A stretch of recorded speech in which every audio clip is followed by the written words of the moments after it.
You going down, bro. See what I'm saying? You ain't know we had connects like this, huh? We in the streets, man. I told you, man, your career over, man. Your career is over. Curtis Jackson, baby. It's just the Curtis in me. It's just the Curtis in me, man.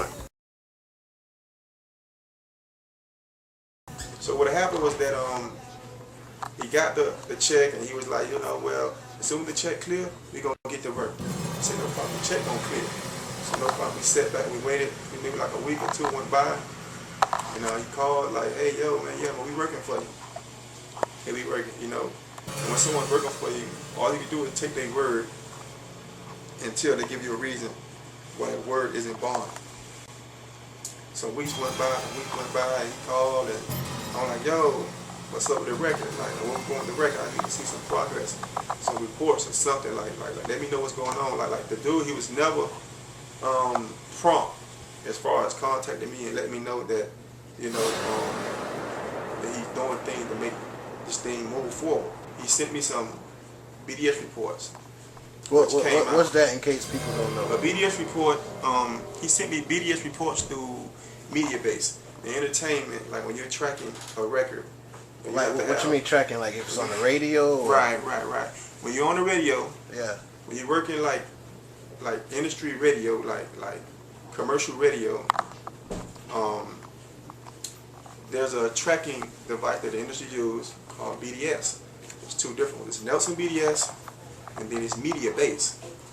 And what happens is that you have to register your record, and your record is embedded with the code that every time the radio stations spin, the satellite picks up and counts 1, 2, 3, 4, or however many spins you get, and that's how you determine on your royalty money how many records you're spinning.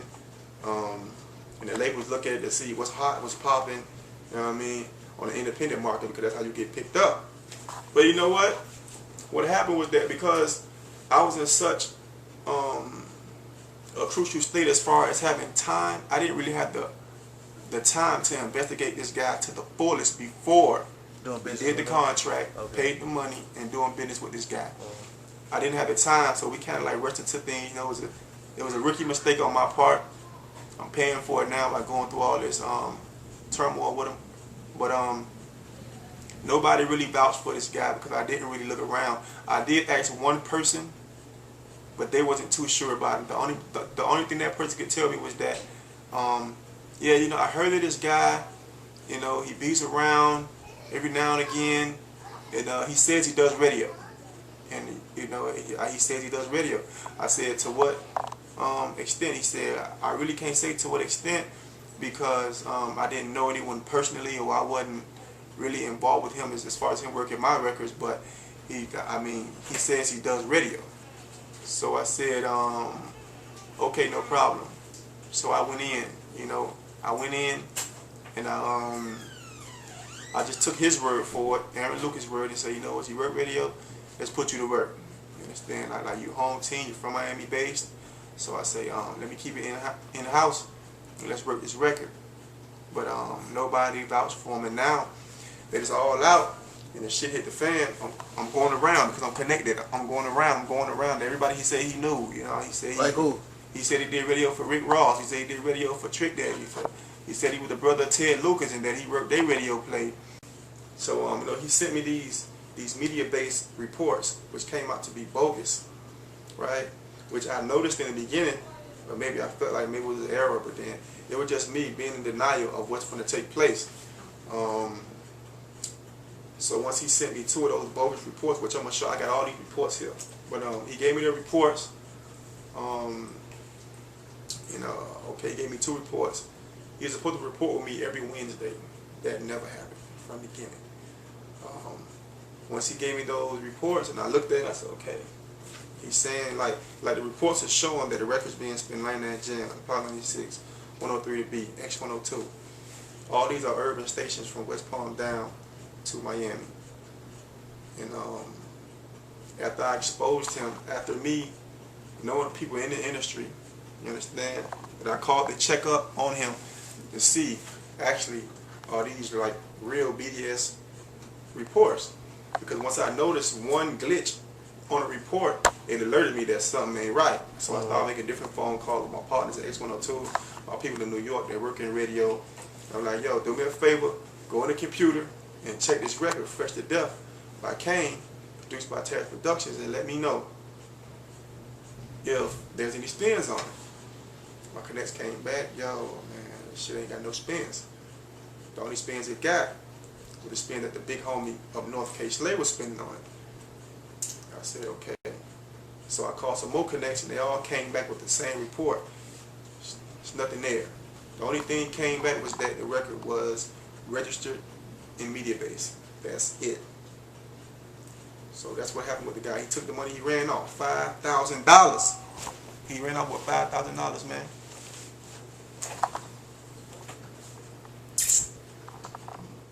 And $5,000, what is that, grand larceny or some shit like that? Well, that's like a big thing. You understand? Wow. That's just not, you know, $5. You know, like that's like, nigga, that's not highway robbery, bro. Like you like hitting banks and shit. You feel me?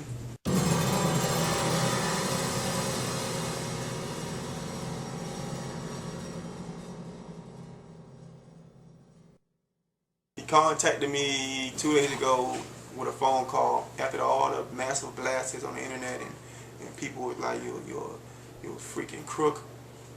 He contacted me over the phone, threatening with threats. You know, he's like, you know, man, you better stop this fuck shit. Nigga, you fucking with me. Nigga, you damn, my nigga, fuck that, dog. You got for $5,000.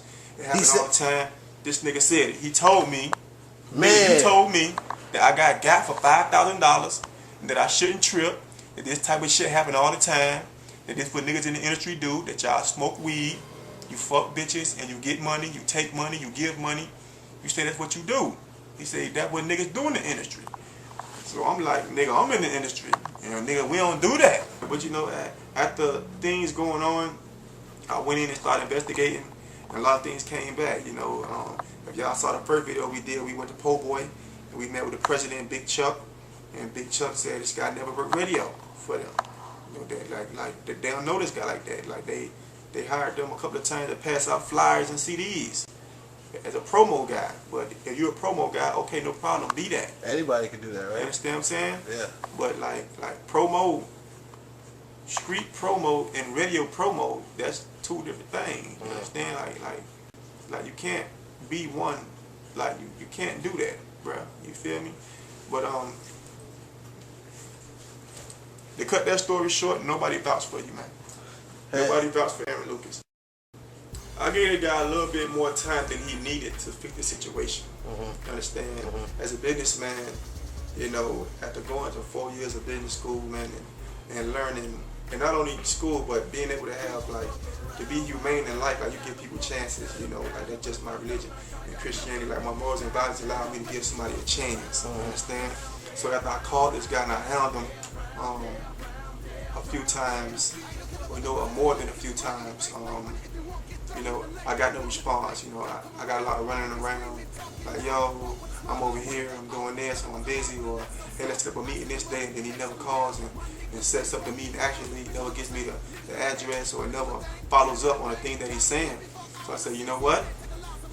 After a few months went by, I said, you know what?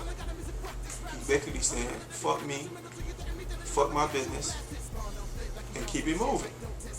So I said, okay, I'm gonna give the guy one more call, and his number was off. He changed his number on me. So I said, okay, now it's time for me to go in. It's time for me to go in. So what I did was, I contacted my attorneys, the three wise men, and I got them on the case, and they gave me all of they gave me the whole, like, see, this situation I've been through before, so it's not new to me. I mean, unfortunately, in this business and in any business, there are people that aren't who they say they are. So you just gotta be prepared for that.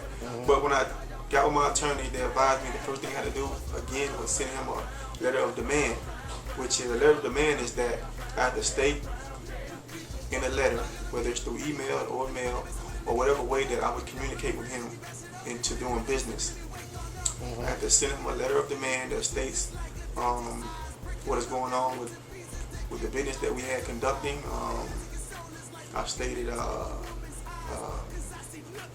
that he breached contract with the binding agreement that we had for him working for us as an independent radio rep. And that he breached contract and some other things and that. But the ultimate thing that I told him was that he had 7 days to return $5,000, but there will be legalities behind what he's done. It's fraud, it's scamming, and it's something that isn't taken lightly by the government.